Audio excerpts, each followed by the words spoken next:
আমি শেয়ার করতাম বলে আমাকে অনেকেই ভাবতো নাটক, ভিউ বাড়ানোর জন্যে আমি এই সব জিনিসগুলো করছি। নমস্কার বন্ধুরা, আমি শিপ্রা ইংল্যান্ড থেকে বলছি। বিলেতি বঙ্গিনীর একটি ব্লগে আপনাদের সবাইকে স্বাগত। এইবার ঝটাপট আমায় বলে ফেলুন তো, আলু পটল দিয়ে চিংড়ি মাছের রসা কার কার খেতে সবচেয়ে বেশি ভালো লাগে? আসলে এই রসা কথাটা না আমার বাবা ব্যবহার করত। ভাবলাম আজকের ব্লগে ঝোল না বলে আলু পটলের রসাটাই বলা চলুক। জানি না আপনাদের ল্যাঙ্গুয়েজটা কেমন লাগবে, তবে আমার কিন্তু মাঝে মাঝে এরম উৎপাটাংসা কথা বলতে দারুণ লাগে। কিছুদিন আগে আমার সেকেন্ড এমআরআই হয়েছিল, মনে আছে? তার রেজাল্ট কিন্তু আজকে দিয়েছে। রেজাল্টটা আনতে যাব, আর তার আগে তাই একটুখানি রান্নাবান্না করে নিচ্ছি। আর জানেন, আপনাদের বাড়িতে যেরম আলু পটলের রসা হয়, আমার বাড়িতেও কিন্তু আজ সেরমই হচ্ছে।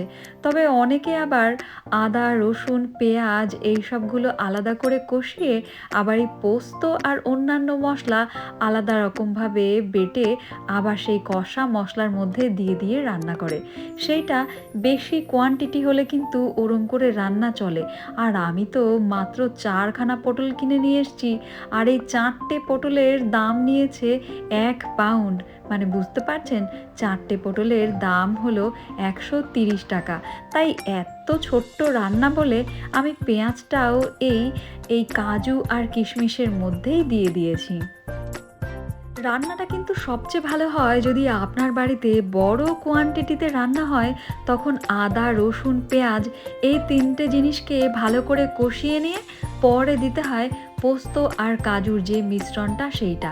কারণ পোস্ত আর কাজু দিলেই কিন্তু নিচে একটু লেগে যায়। তাই মশলাটা কষিয়ে নিয়ে তারপরে এই কাজু বাটা আর পোস্ত বাটাটা দেওয়া উচিত। আপনারা কিন্তু বাড়িতে ওরমভাবেই করবেন। আর আমি সবার শেষে দিয়ে দিলাম একদম কুচো কুচো চিংড়ি। ওই যে আগের দিন গেছিলাম সেই বাংলাদেশের শপের থেকে বাংলাদেশের মাছ নিয়ে এসেছিলাম, সেই মাছটাই আজকে দিয়েছি। বড় চিংড়িগুলো শেষ হয়ে গেছে, তাই ভাবলাম এই চিংড়িটা দিয়েই খাওয়া যাক। কিন্তু এই চিংড়িটা আবার খানিকটা আমি রেখে দিয়েছি।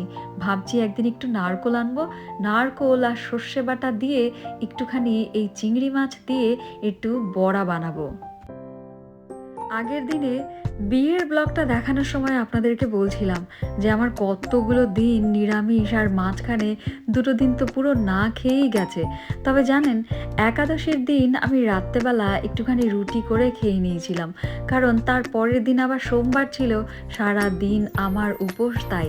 আর আজকে মঙ্গলবার পেরিয়ে বুধবারের দিন আমি আজকে একটুখানি এই রান্নাটা করছি। আর সত্যি কথা বলতে, আজকে এমআরআইয়ের রেজাল্টটা আনতে যাব, খুব তাড়াহুড়োই করছি, সেখান থেকে আবার অফিসেও যেতে হবে। তারপরেও ভাবলাম কষ্ট করে হলেও আজকে রান্নাটা সারতেই হবে, কারণ কদিন ধরে আমার খাওয়া দাওয়া একদম হচ্ছে না বললেই চলে। আমার এই রান্নাবান্নাগুলো দেখে নিশ্চয়ই আপনাদেরকে মনে হয় এগুলো তো একদম অত্যন্ত সাধারণ জিনিস, এগুলো আবার দেখার কি আছে?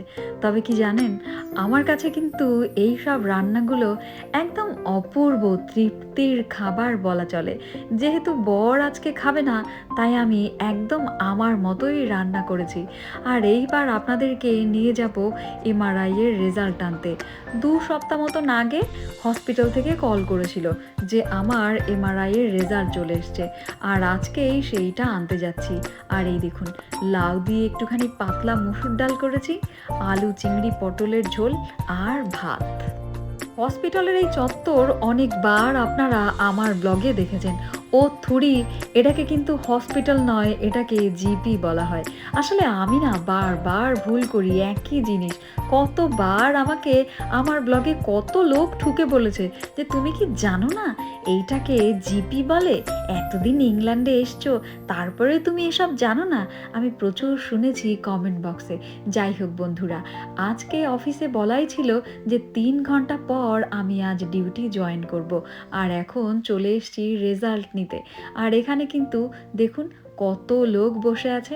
আমি আমার বরকে এরম বয়স্ক মানুষ দেখলে বলি, জানো, আমরা দুজনও কিন্তু একদিন ওরম বুড়ো হয়ে যাব, আর আমরাও হাতে হাত দিয়ে বসবো।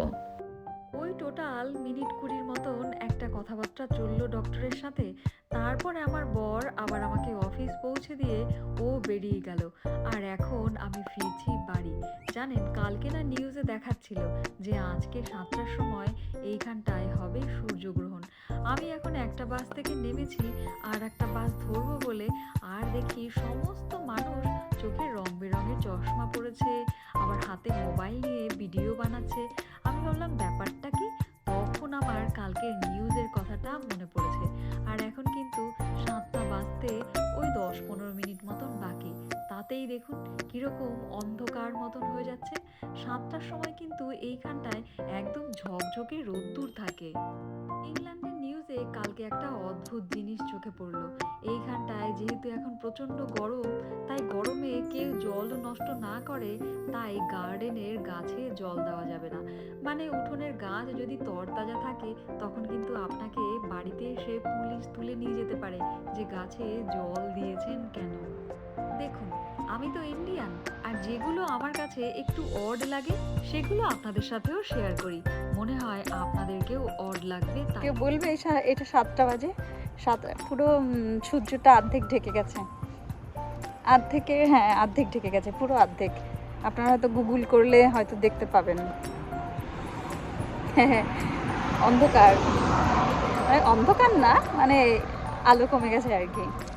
কিন্তু 7টার সময় এখন তো রাত হতে হতে 9টা 9:30 রোদ্দুর কম হয় আর কি, রোদ্দুর কমে। টায়ার্ড লাগছে না? কত কষ্ট হয়ে গেছে অফিস দিয়ে ফিরতে।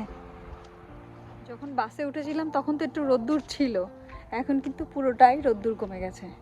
মানে আমার ওইখান থেকে বাসে এইখানটা অবধি ওই 15 মিনিটের একটা জার্নি, 15 মিনিটের মধ্যেই পুরো সূর্য মামা দেখা নেই আর। আর এমআরআইয়ে কি হলো এটা বলবো, ঘরে ঢুকে নি, একটু ফ্রেশ হয়নি, তারপরে বলছি আপনাদেরকে যে এমআরআইয়ে কি হলো। বাড়িতে ঢুকে একটুখানি ফ্রেশ হয়ে নিলাম, এবার ভাবছি আপনাদের সাথে বলা যাক আপনাদের কাছে যে কি হয়েছে। আসলে প্রথম এমআরআইটার কথা মনে আছে, সেই বছর 2 আগে আমার একদম এক রাতের মধ্যে শরীর খারাপ হয়েছিল। আসলে ওই বাড়িতে থাকতে না এমন কিছু ঘটনা ঘটেছিল যে আমি তো ইউটিউবে সব কিছুই প্রায় শেয়ার করি, কিন্তু আরও কিছু রয়েছে যেগুলো শেয়ার করতে পারি না। মানে সেগুলো এত বাজে জিনিস আমার সাথে ঘটেছে। তো সেই টেনশনে একদম এক রাতের মধ্যে আমার এরকম শরীরের পরিবর্তন হয়। আমার কানটায় আমি কম শুনতে থাকি, আর একটা সেই কানের মধ্যে ঝিঝি সাউন্ড, মানে টিনিটাইজ বা টিনিটিজ এরকম কিছু একটা বলে, যেটা কিন্তু 2 বছর ধরে কন্টিনিউয়াসলি আমার কানের মধ্যে হচ্ছে। আর এইসব পরিবর্তন আরও কিছু ছিল, সেই সবের জন্য ডক্টর প্রথমে ভেবেছিল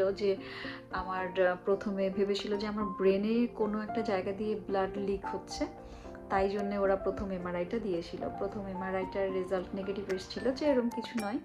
আর তারপর আমার আবার পাশটা একদম পুরো ফ্রোজেন শোল্ডারের মতন পুরো অবশ হতে থাকে, স্পেশালি রাত্রেবেলা, আর পেন হতো প্রচণ্ড। তো এইসব হতো, প্লাস ওই সাইডটায় কিছু না কিছু প্রবলেম থাকতোই। তো প্রথম এমআরআইটা ছিল ব্রেনের, পরে দিল ঘাড়, মাথার এক সাইডটা, মানে পাশটায়। তো এইবার ওরা ভেবেছিল যে হয়তো আমার ঘাড়ের কাছটায় কোনো কিছু একটা প্রবলেম রয়েছে, এবং সেখানটায় কিছু একটা চেপে আছে, কোনো একটা নার্ভ বা কিছু চেপে আছে, যার জন্যে আমার দুটো সাইডের সেন্সিটিভিটি এক নয়।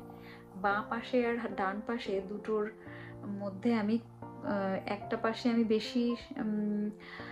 বেশি সেন্সিটিভ, আর একটা পাশে কম।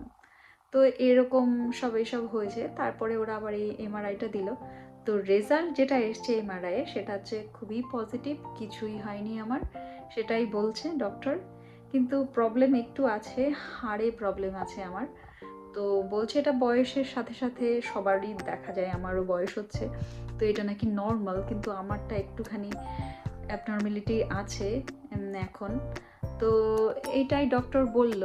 তো মানে আমি কখনো কখনো ভাবি যে আমি সমস্ত কিছুই প্রায় ইউটিউবে বলি, যখন প্রথম আমি ইউটিউব করতে শুরু করি তখন সবাই ভাবে যে এই যে আমি বাড়িতে আমার শাশুড়ির সাথে এত ঝামেলা বা কিছু, বা কিভাবে কোন পরিস্থিতির মধ্যে আমি থেকেছি, এগুলো আমি শেয়ার করতাম বলে আমাকে অনেকেই ভাবতো নাটক, ভিউ বাড়ানোর জন্যে আমি এই সব জিনিসগুলো করছি।